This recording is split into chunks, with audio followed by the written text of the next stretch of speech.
Ah, Recording el is on. router me tuve que venir a otra casa a conectarme, Ah, así que por eso, y estoy en el patio con todas las mascotas de toda la chacra.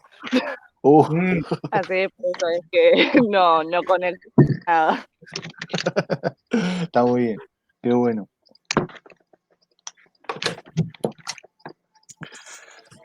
Bueno, fenomenal. Ya estamos ahí 40. bueno, llegamos prácticamente al final del recorrido. Y yo quería empezar a tomar 5 minutos para hacer algún comentario por una pregunta que me hacía Gema ayer y que, bueno, de alguna manera tiene que ver con ese link que les pasé a algunos ayer de las jornadas de formación docente que está haciendo el Infod, que empezaron ayer y terminan hoy, y en el cual, bueno, yo tuve la oportunidad de presentar un pequeño trabajo, una pequeña ponencia que tenía que ver justamente con esta experiencia de cursada que tuvimos en política educativa. Entonces, quería hacer un comentario porque nosotros generalmente les pedimos los cortes evaluativos y no siempre nos tomamos el tiempo de por ahí hacer algún comentario más personal, digo, porque generalmente comentamos cómo vimos la cursada en relación a ustedes, nuestros estudiantes, pero generalmente no hacemos comentarios sobre cómo la pasamos nosotros, la cursada. Entonces, quería tomarme 5 minutos para decir por ahí algunas cosas al respecto. En medio de este contexto, de todos estos cambios que implicaron el aislamiento, la pandemia y el no saber todavía qué va a pasar a futuro. Yo tengo digamos, como dos sensaciones que me fueron pasando por el cuerpo a partir de lo que fue esta cursada. Una tiene que ver, digamos, es una constante, digo, no encontré nada excesivamente nuevo, pero por ahí con nuevas características. Por un lado, y esto lo digo, no sé, es lo que me pasa a mí como docente, con una suerte de doble frustración, ¿no? Una doble frustración que en mi carrera docente es constante. Por un lado, Lau, tenés un Andriani en tu puerta. a mí me vino hace un rato, Y nada, Andrea dice que está corazón. hoy como loco, está repartiendo. Por un lado, la frustración, digo, con nuevas formas en esta pandemia, que tiene que ver con, bueno, estas situaciones que muchas veces como docentes no encontramos formas de resolver y que tiene que ver con los inconvenientes que tienen muchos estudiantes a la hora de sostener las cursadas. En el pasado tenían que ver con no poder llegar a clases, tener que retirarse antes, manifestar situaciones que tienen que ver con lo familiar, con el trabajo y demás, que muchas veces no permiten a esas estudiantes, a esos estudiantes poder desarrollar sus cursadas y uno como docente no encontrar demasiadas herramientas para poder colaborar en ese sentido. Y la otra parte de la frustración que yo suelo vivir como docente de manera continua y que también por ahí tuvo nuevos aspectos en esta pandemia, pero digamos que es una constante, es cierta conciencia de una falta de herramientas, es decir, me frustro a mí mismo o conmigo mismo por muchas veces considerar que me están faltando ideas, herramientas, propuestas para justamente lograr que esos trayectos educativos de mis estudiantes sean más llevaderos, más interesantes, más complejos. Pero es una frustración, o esta doble frustración no es una frustración, por lo menos en mi caso, que me paraliza, ¿no? Es decir, es una frustración que en general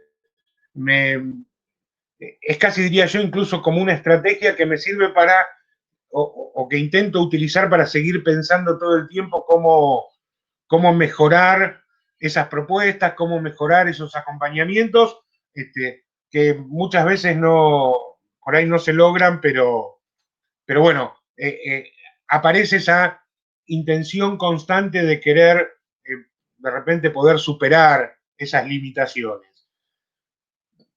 por otro lado, este contexto de pandemia, con todo lo complicado que trajo en un montón de cuestiones, me parece que abren una oportunidad. Y yo viví, digamos, mi trabajo docente como una oportunidad. Por un lado personal, el tener que preparar las clases como las preparamos, el tener que, digamos, no dejar lugar tanto a la espontaneidad que manejamos en el día a día de la presencialidad y tener que tratar de sistematizar mucho más los pensamientos, los contenidos y las propuestas.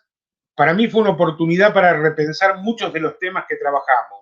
Temas que cursada a cursada a veces se van naturalizando y uno va, digamos, como empieza como a manejar más de taquito y tener esta oportunidad de sistematizar con toda la complejidad y el tiempo que eso lleva, a mí me ayudó mucho a repensar buena parte no solo de los núcleos temáticos, sino incluso de las intencionalidades que trato de imprimirle al trabajo que hago.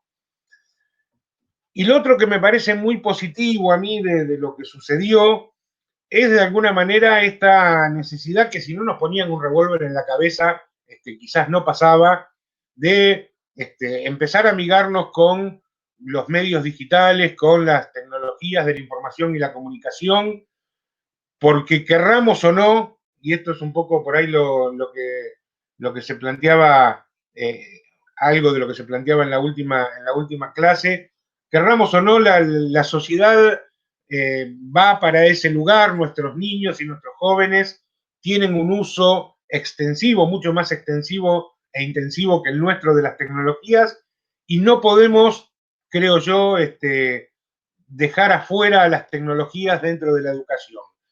Y muchas veces somos remolones al respecto, nos cuesta, y me parece que, digamos, lejos de pensar que la escuela va a ser reemplazada por estas tecnologías, creo que es la escuela la que tiene que tomar estas tecnologías para poder hacer un uso crítico de esas tecnologías, para aprender, primero para aprender a usarlas, pero también para aprender a entenderlas, ¿no? Entender que la tecnología, como muchas otras cosas, no son meras herramientas, ¿no? También son, digamos, construcciones políticas, ideológicas, que tienen intereses por detrás, y me parece que es la escuela el único lugar donde, la escuela digo en general, la academia también, pero digo, me parece que en la escuela es el único lugar donde nos podemos tomar un rato para pensar sobre estas cosas, ¿no? Entonces, me parece que esta experiencia, con todo lo compleja que fue,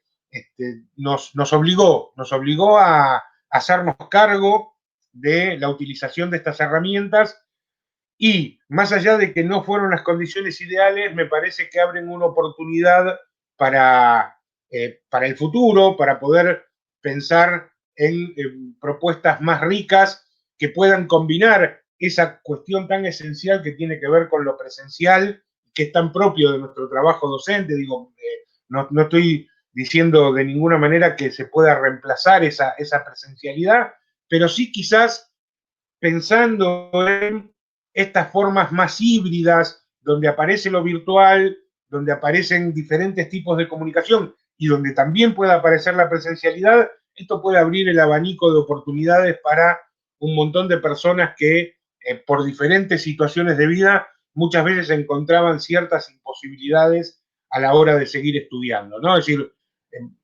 propuestas más enriquecidas en las cuales se pueda estar presente, pero también se pueda estar de manera diacrónica siguiendo propuestas, ajustándose de alguna manera a las diferentes posibilidades de trayectorias. Esto por ahí muy en líneas generales. Por otro lado, y como una de las últimas reflexiones que quiero hacer al respecto, la posibilidad en este caso, y esto se lo cuento por ahí más a los profes, o a los estudiantes, futuros profes de historia, que están menos acostumbrados a esto, la posibilidad de trabajar con alguien más. En este caso me tocó transitar buena parte de este año junto a Julián, y la oportunidad de trabajar con otros docentes en propuestas comunes, Me parece que es súper rico y es súper valorable, algo que en el profesorado de historia tenemos mucho menos, y esperamos que a partir de los nuevos diseños curriculares aparezca con mayor frecuencia. Me parece que es importante, me parece que es enriquecedor para UNE como docente, pero también a la hora de pensar las propuestas, siempre es más interesante. Y después, por supuesto, esta posibilidad de, aunque sea a partir del Zoom, de juntar dos grupos de dos profesorados diferentes y que puedan haber ahí ciertas comunicaciones, otras miradas y otras, digamos, y otras experiencias, me parece que también es súper enriquecedor. Así que, de mi parte, por supuesto, hay un gran agradecimiento para todas y todos quienes lograron sostener las cruzadas, pero aquellos incluso que no lo lograron, pero estuvieron en determinados momentos presentes, haciendo al grupo. Me parece que todos cumplieron una función importante en ese sentido.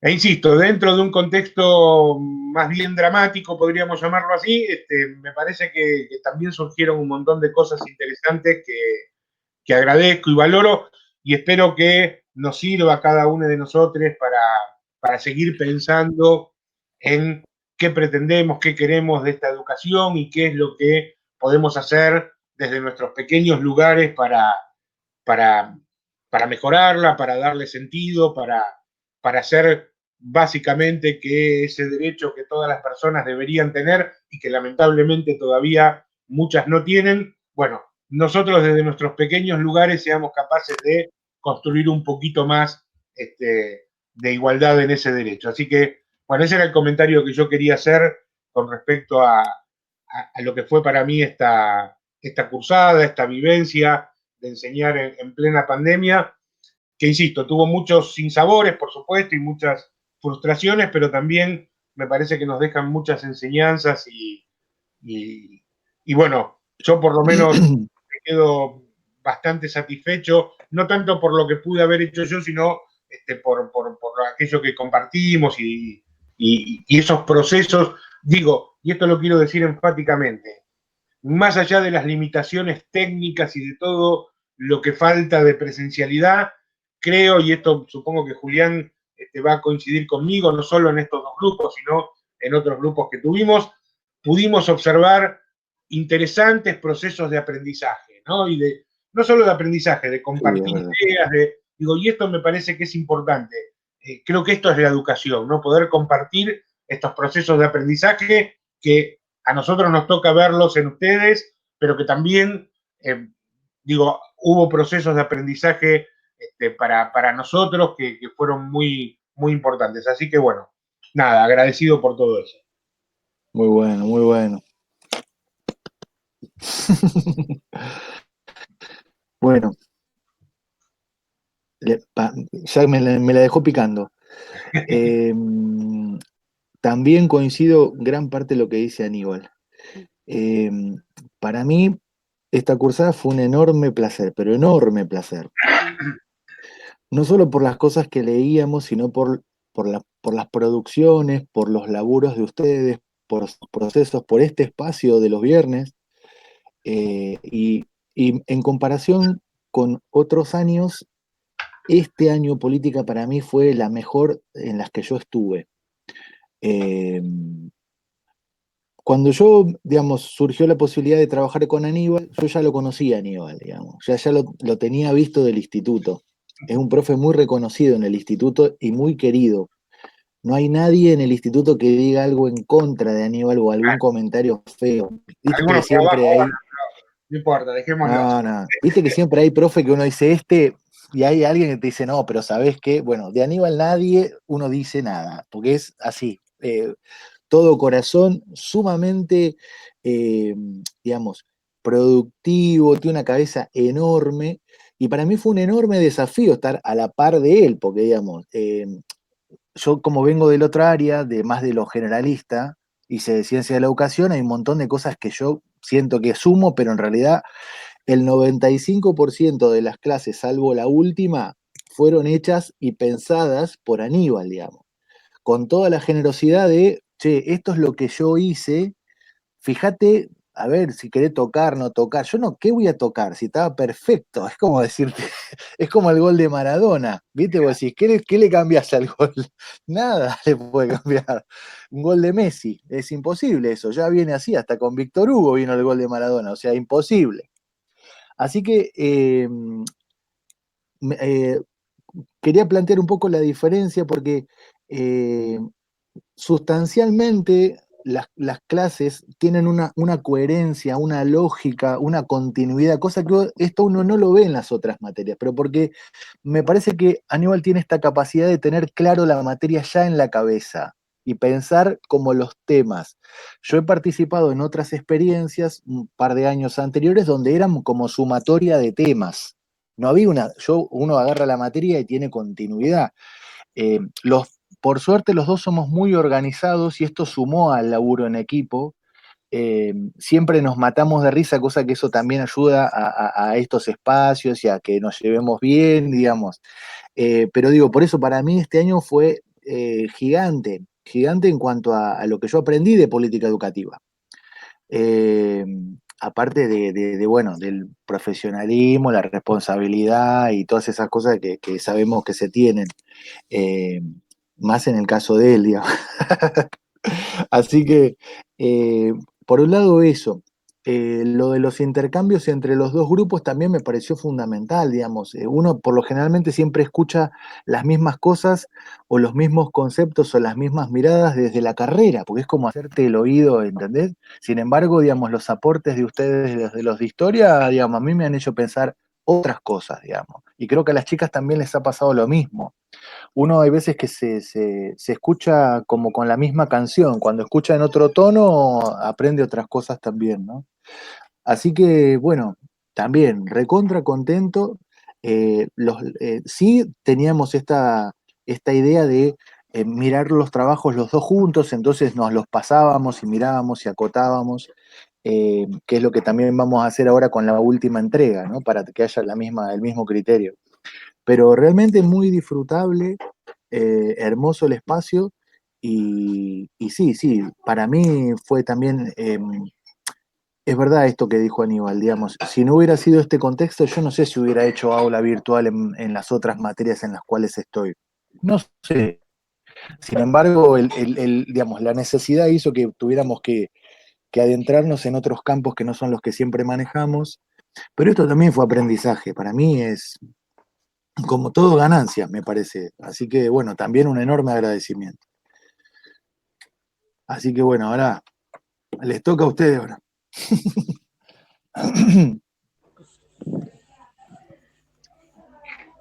Bueno, Yo yo, quisiera si me decir permite, que admiro la generosidad que tiene Aníbal, la claridad, la disposición y lo amoroso de su amor por la docencia.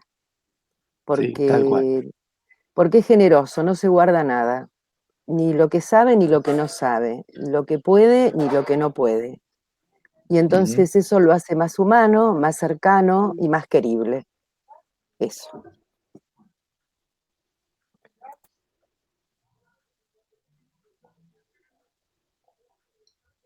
Bueno, yo comparto también lo que dijo la compañera. No lo conocía el profesor Aníbal y bueno, las clases me resultaron muy interesantes, con mucha información. Me permitieron articular cosas sueltas que por ahí tenía y no, mucha responsabilidad por parte del docente. eh, no sé, muy buena persona, y me gustaron mucho las clases realmente.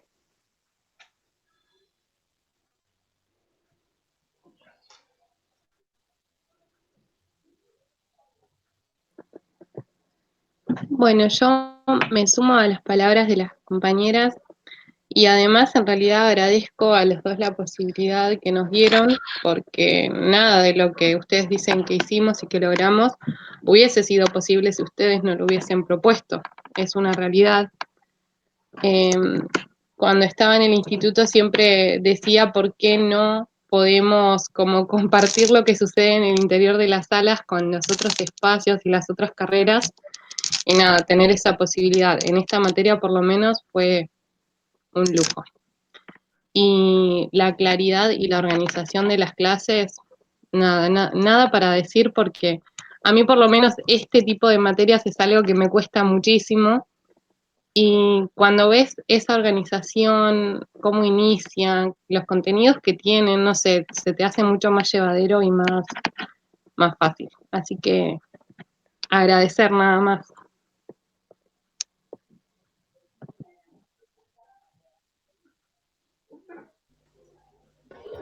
Bueno, hola. Yo también pienso. Ah, ¿ibas? No sé quién No, iba. después de Belín. ¿Empezamos? Bueno, que bueno, también comparto todo lo que dicen mis compañeros. Nada, fue un trayecto, bueno, difícil, complicado, como todos sabemos.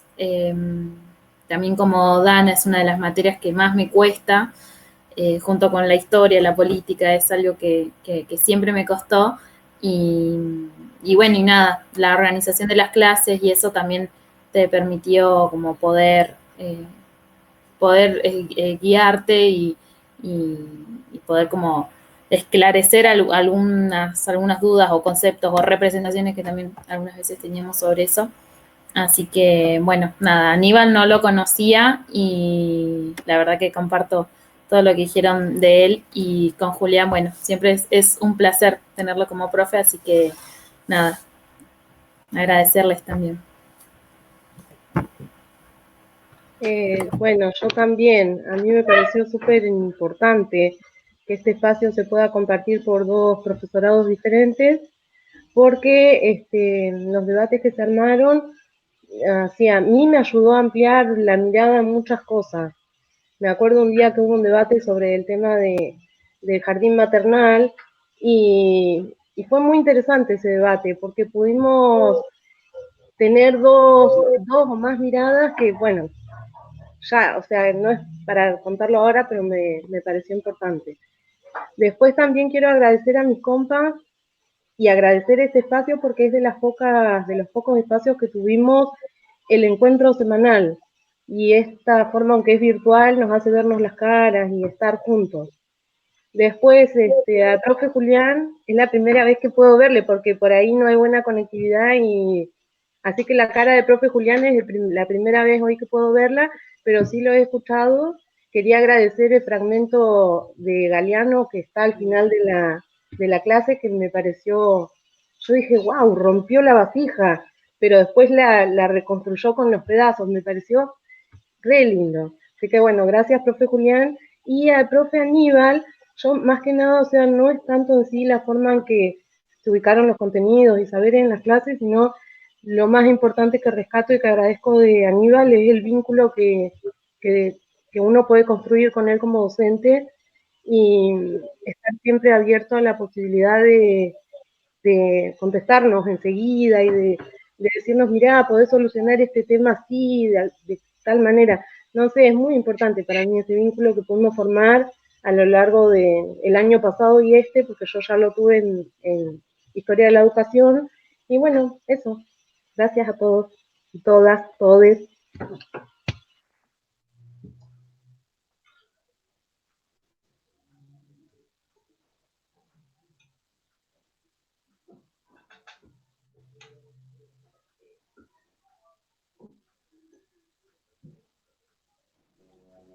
Hola compañeros, ¿me escuchan?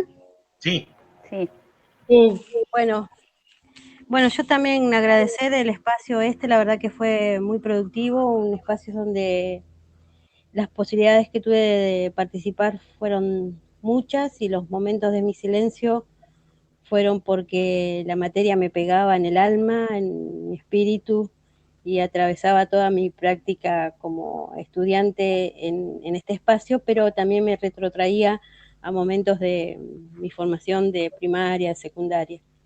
Así que agradecidísima con este espacio. A Julián no lo conocía ni lo conozco personalmente. A través de este espacio compartí con él y con ustedes. La verdad que, bueno, nos debemos el conocernos en la presencialidad, pero de Aníbal tengo la experiencia de haber transitado con él en un espacio de formación como estudiante del compañero y hoy profesor, compañero que siempre fue muy generoso y nunca se dejó nada adentro suyo como para que uno no lo conozca. Así que para mí es un placer hoy tenerlo como profesor. Ya cursé con él Historia de la Educación Argentina. Esta línea de trabajo la tuvo en Educación Argentina, también Historia de la Educación Argentina, así de darle una continuidad. Y la verdad que está muy bueno porque como que a uno le quedan más claro las cuestiones, ¿no? Las cosas que uno ve en la materia. Las clases virtuales, espectacular. La verdad que todo ese contenido que parece mucho, pero que si uno, qué sé yo, el tema de los videos, de todo lo que fueron aportando, nos interpela el espacio, interpela la educación como...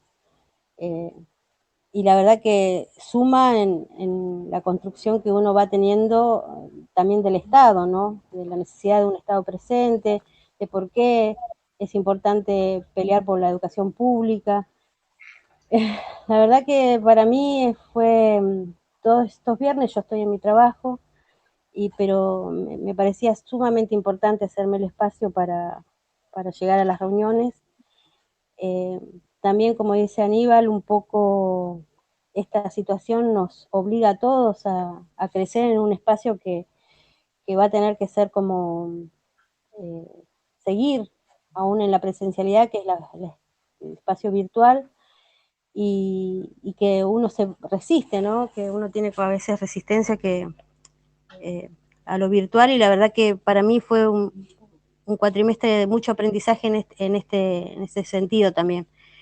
Digo, en este sentido, el cuatrimestre porque fue en el que me atreví a ingresar a la página del instituto, a bajar los archivos de ahí, a explorarla. Bueno, ahora me falta todavía un poco ser canchera con el Drive, pero la verdad que todo esto nos impulsa y nos renueva y nos hace también estar como a la altura después de los tiempos, y supongo que también dentro de la escuela media, donde los chicos ya vienen todos muy tecnológicos. Así que bueno, nada, agradecerles el espacio.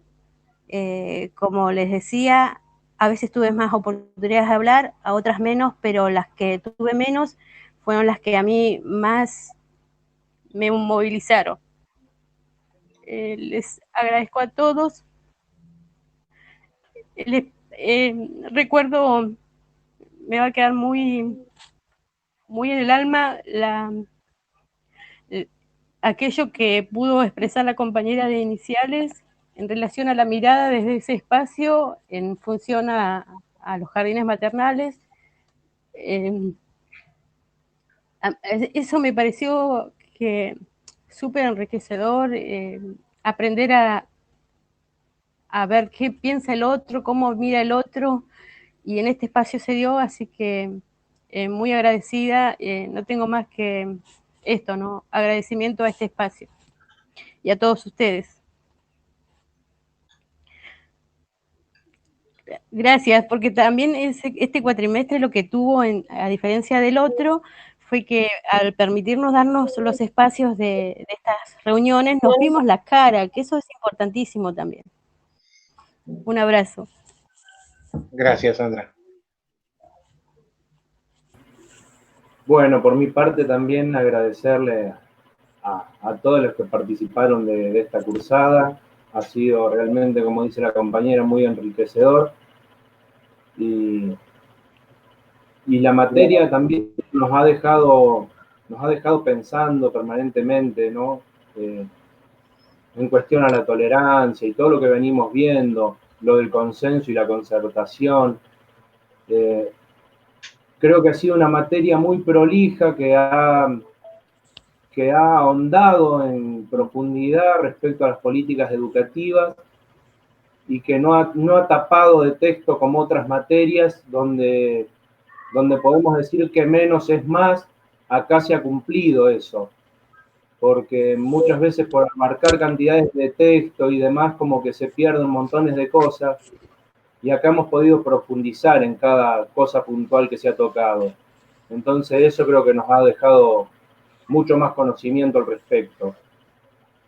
Después, bueno, Aníbal, que ya lo conocemos, que hemos cursado con él, es de esos docentes que uno cuando está en el secundario quiere que te entregue el diploma.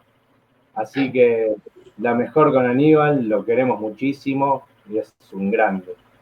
Así que bueno, agradecimiento solamente.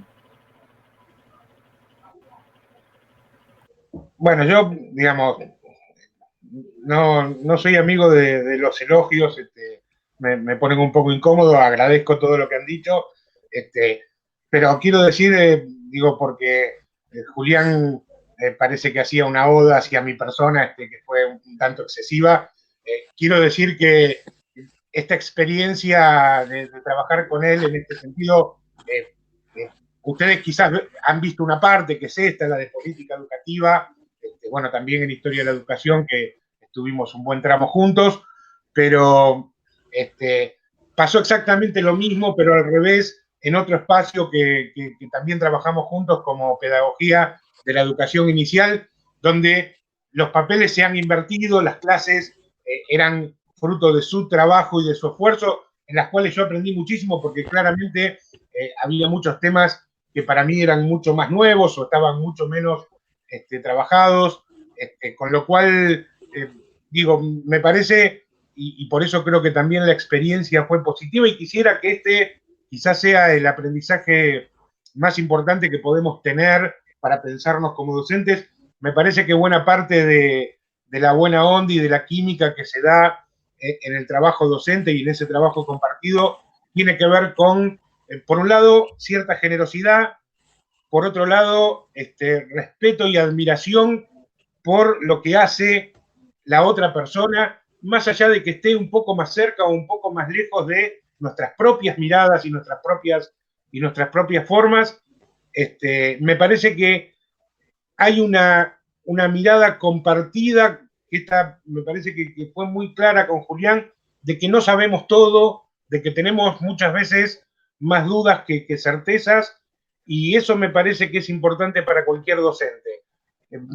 Tenemos que enterrar ya definitivamente a ese docente que parece que sabe todo y que siempre tiene la respuesta correcta, para poder construirnos como docentes, digo, y esto es un esfuerzo a veces muy grande, docentes que están también para aprender, están para dudar y están para seguir pensando y reflexionando.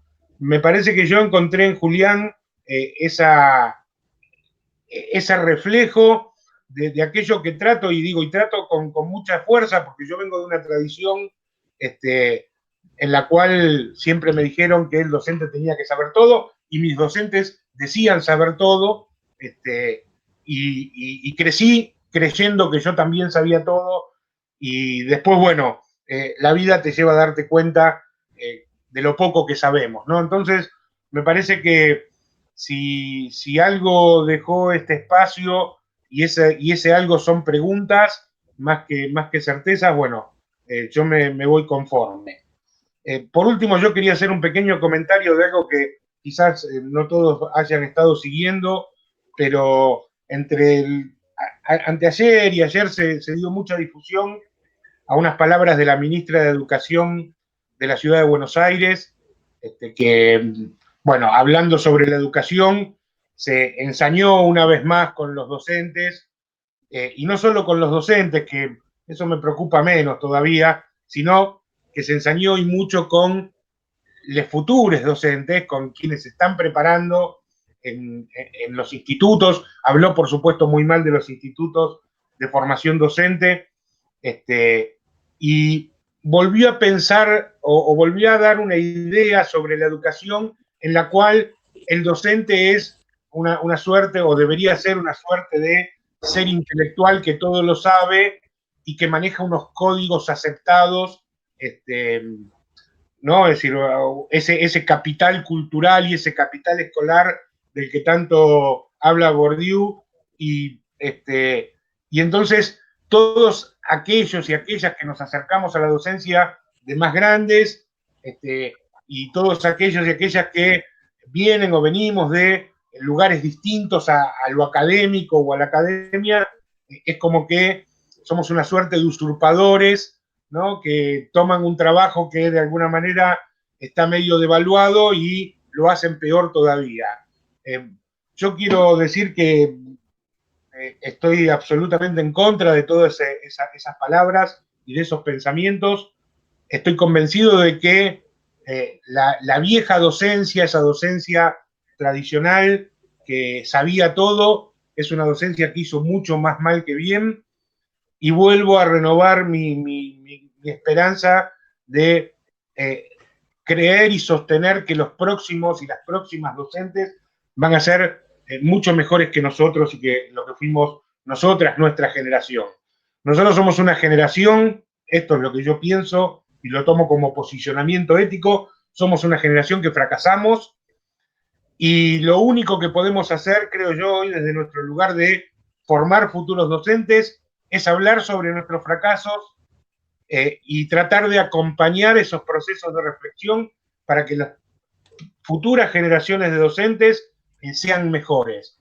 Y no me preocupa si tienen 20 años o 40 años, me parece que el momento para acercarse a la docencia y para tomar ese compromiso es cualquiera, es el que uno puede construir, y yo tengo esperanzas y tengo mucha convicción de que el cambio social, el cambio hacia una sociedad mejor se va a dar en el ámbito educativo, y la van a dar estos docentes y estas docentes que se están formando hoy y que quizás en muchos sentidos puedan ser diferentes a los antiguos docentes, pero esa diferencia no es peor, sino, creo yo, va a ser mejor. Lamento mucho que todavía sigan apareciendo estos discursos, van a seguir apareciendo lamentablemente y tendremos que seguir luchando contra ellos, pero si alguien escuchó esas palabras y se sintió afectado o afectado por las mismas, créanme que no vale la pena perder el tiempo. No se trata de dar grandes discursos académicos, de hecho, creo que los docentes deberíamos, y esto es una crítica que me hago a mí mismo, deberíamos poder hablar mucho menos y menos bonito, y poder hacer cosas que sean más interesantes. Muchas veces los docentes nos enamoramos de nuestra propia voz, y ahí, bueno, vamos derrapando, digo, y esto es algo que me pasa seguido. Así que, bueno, nada, hay gente que está pronta a recibirse, hay otras y otros estudiantes que están ingresando en su último año de carrera, así que para mí, bueno, desearles lo mejor, traten de aprovechar cada momento de formación, no solo dentro del instituto, sino una vez que salgan de él.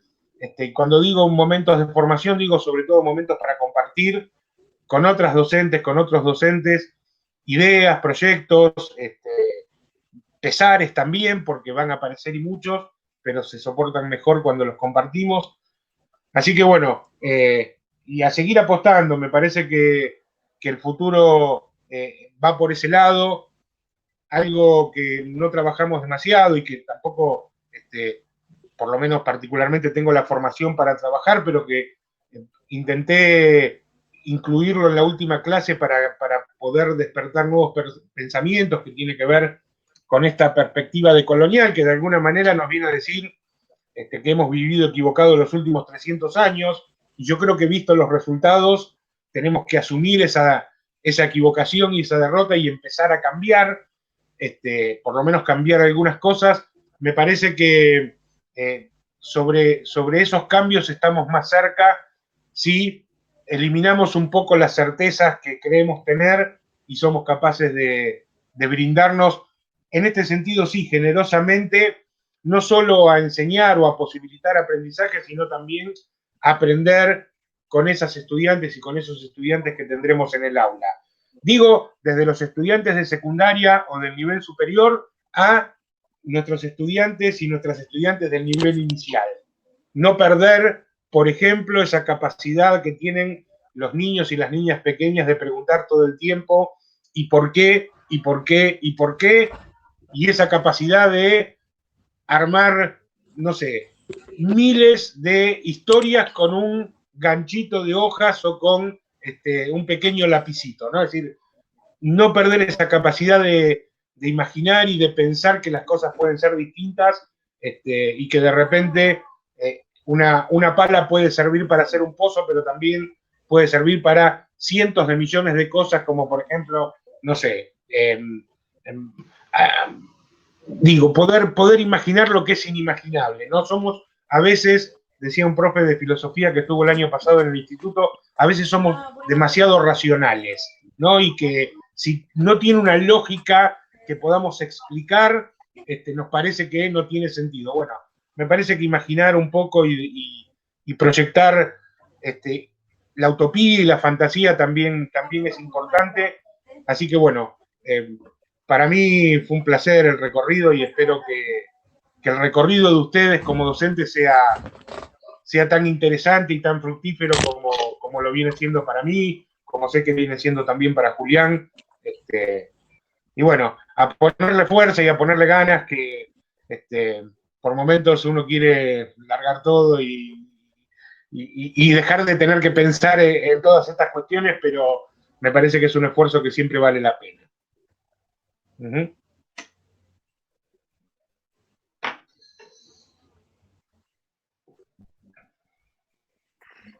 Quisiera agregar algo que escuché y vi en uno de los videos, en hacer pie en el sentipensar, ¿no? Y me acuerdo de una frase de Pillon Rivière que decía unir el pensar, el sentir y el hacer. O sea que tenemos que ser coherentes con lo que pensamos, con lo que decimos y con lo que hacemos. Y el sentipensar, yo creo que es una entrada a una posibilidad de una pedagogía, como plantea Dussel, una pedagogía de la liberación, una política para la liberación, una política pedagógica para la liberación y para decolonizarnos, porque es lo que hablábamos la otra vez, que yo le comenté a Aníbal, tenemos la educación, la historia absolutamente colonizada, mirada desde Europa, mirada desde escritores y de críticos y de pedagogos que no son argentinos en su mayoría, y con citas en francés que no están traducidas. Entonces, eso es dominación, eso es coloniaje, y como planteaban en los videos, con las independencias de nuestros países en América Latina, no somos independientes, es como si tenemos una bandera, tenemos unos símbolos, tenemos el sentido de patria, de nación, pero siempre estamos mirando para otro lado y pensando que las cosas tienen que venir de otro lado, ¿no? Y de otras culturas, de otras ideologías, de otras economías. Entonces, pienso que me parece que tendríamos que, sí, fijarnos mucho en cómo nos planteamos la historia y cómo hacemos que nuestra historia sea nuestra historia, no la historia que cuenten otros, ¿sí? Me parece. Yo soy, no sé, me parece que deberíamos plantearnos y mirarlo desde ese punto. Uh-huh.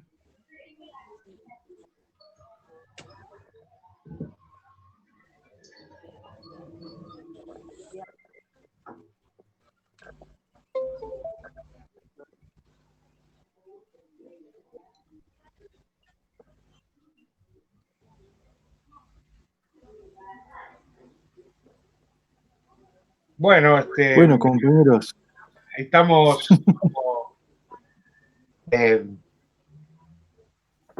como en el final, ¿no? Hagamos el último esfuerzo, entreguemos los trabajos, cerremos el espacio.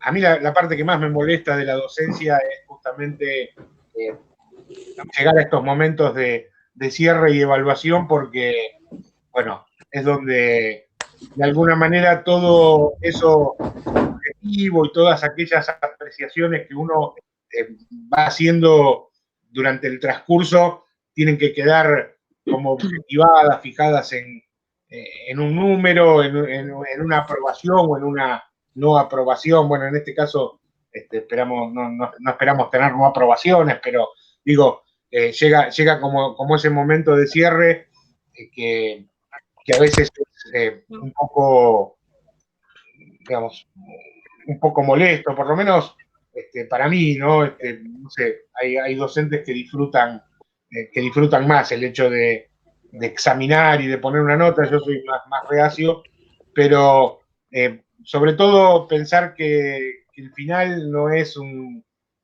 final definitivo, sino sobre todo que sea un nuevo punto de partida para seguir pensando y demás. Y que sepan que, por supuesto, nosotros como profes y como futuros colegas, acá vamos a seguir estando para lo que puedan necesitar, para cualquier charla, para cualquier inquietud, y para seguir encontrándonos en diferentes espacios seguramente de formación. Así que, bueno, agradecerles mucho el trayecto, agradecerles la presencia, el sostenimiento y desearles lo mejor en lo que viene, ¿no? Sobre todo eso. Buenísimo. Bueno, también que empiecen bien el año, que tengan felices fiestas. No se olviden del corte evaluativo. Eso, el corte evaluativo, por favor. Y ya lo anticipamos en la presentación, que aquellos que son, o aquellas que son de Boca, no sé si te va a ir bien. No sé si va a ir bien ahí, ¿eh? No sé, vamos a ver. Bueno, muchos besos. Gracias, Pásenla muy profe. bien. Pero podríamos charlar un poquito de la clase que mandaste, la 12. Bueno, si quieren para hacer alguna consulta, decir algún pensamiento, yo digo, no tengo problema. No estamos yendo, Sandra. Ya el colectivo ya arrancó. Se quiere subir en último momento.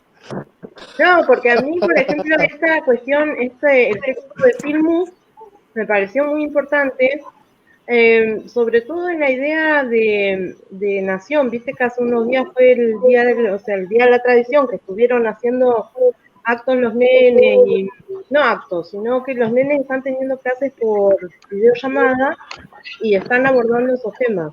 Pero ya que vos nos hables un poquito de eso, a mí me pareció muy importante.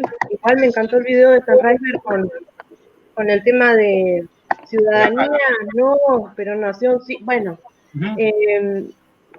no sé, quería que nos hables un poquito de eso. Me parecieron importantes los 4 conceptos. De Enrique Dussel también, el tema del giro de colonial y cómo él hace ese análisis de un cambio climático, de un calentamiento, todas esas cosas que dice que hay que hacer otro nuevo giro que sea desde la biología para cambiar, o sea, para generar un mundo distinto. También la profesora que mencionaba Nora hace rato, creo que es la del video 2, colombiana, del video de Colombia, que me llevó a pensar en esto. ¿Cuántos de nosotros conocemos a los vecinos? Es verdad, no sé si yo no conozco a mis vecinos casi. Y cómo eso hace que perdamos la relacionalidad. No sé, así que bueno, vecinos, contanos algo de la clase, porfa. Sí, a mí hay algunas cosas que me dejan pensando y que por supuesto, digamos, me producen una suerte de crisis, ¿no? De crisis cognitiva, entre esto que traemos tan heredado culturalmente y estas nuevas otras ideas, o estas posibles otras ideas, ¿no? La idea de la nacionalidad, la idea de lo propio, del país, la construcción subjetiva de la identidad nacional, tiene una forma característica en la modernidad que tiene que ver con esto de la formación de los estados nacionales, que a mí siempre de alguna manera me hizo mucho ruido, ¿no? Es decir, y de alguna manera yo trato de poder trascender esta idea, ¿no? De poder trascender la idea de lo nacional, porque, digamos, insisto, esto implica una crisis, ¿no? A veces la pregunta que uno podría hacer, si con relación a esto que vos decías de los vecinos, ¿por qué yo debería estar identificado más identificado con un salteño o un formoseño que con un chileno del otro lado de la cordillera, ¿no? Porque hay un límite artificial que pusieron en algún momento los estados nacionales y hacen que nosotros seamos una cosa y ellos sean otra. Muchas veces sean enemigos, además, ¿no? Porque la construcción subjetiva es con los otros, pero muchas veces es contra los otros. Entonces, a mí me parece interesante el video de Darío Strand-Reiber cuando pone un poco en duda esta cuestión de la nacionalidad y sobre todo el sistema de derechos, este sistema que nosotros mencionamos todo el tiempo, el derecho a esto, el derecho a lo otro, y los derechos están basados, fíjense, en estas construcciones nacionales. Porque está claro que nosotros y nosotras tenemos ciertos derechos que tienen que ver con la ciudadanía en nuestro país, pero no tenemos esos mismos derechos en otros países.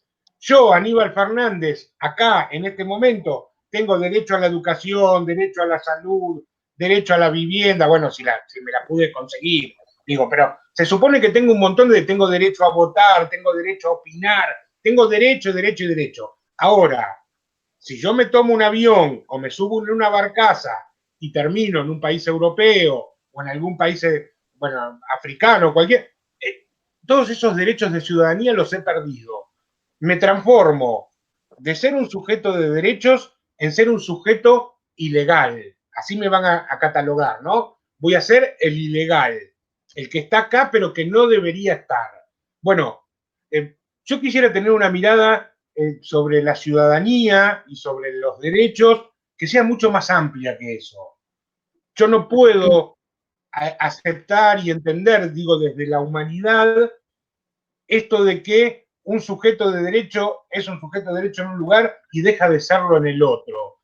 Pero esto me parece que tiene que ver con estas construcciones artificiales que se hicieron en la modernidad a partir de la consolidación de los estados nacionales, que es algo de lo que deberíamos poner en duda.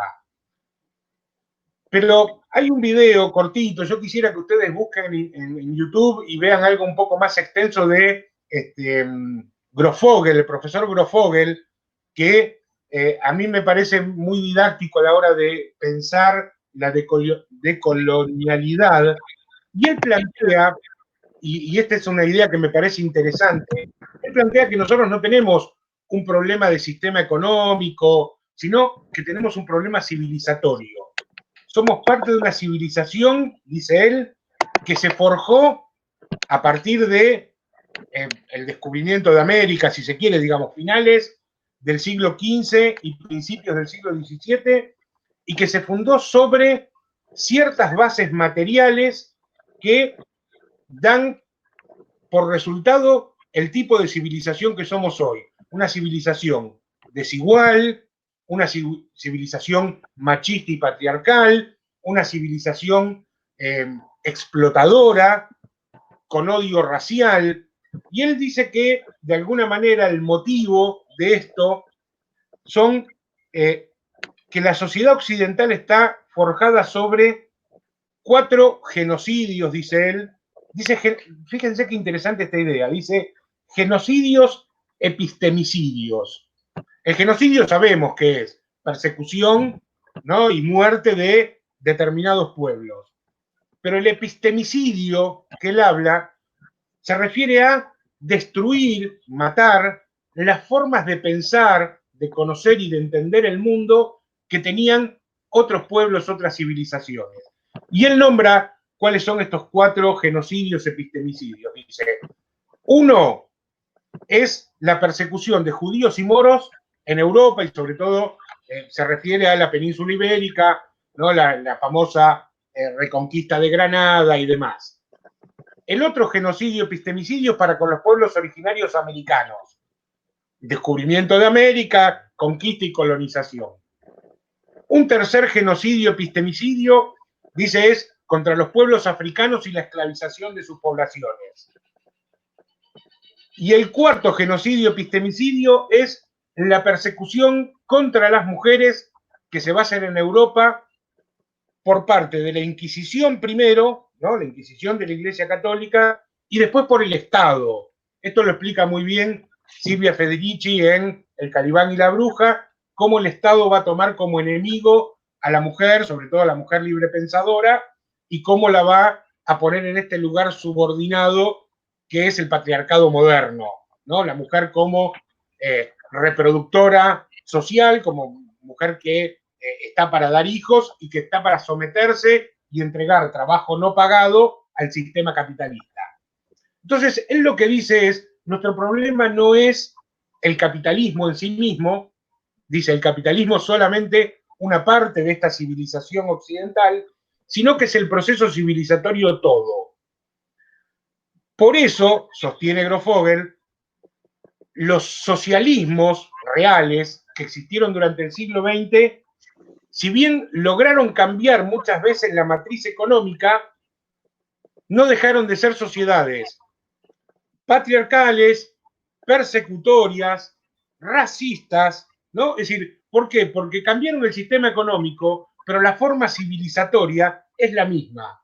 Algo que nosotros mencionamos muchas veces en nuestras clases que tiene que ver con las formas en las que se utiliza el poder, ¿no? Entonces, de alguna manera, este giro descolonial, este pensamiento decolonial, lo que nos está diciendo es, tenemos que cambiar la forma civilizatoria. No alcanza con cambios económicos.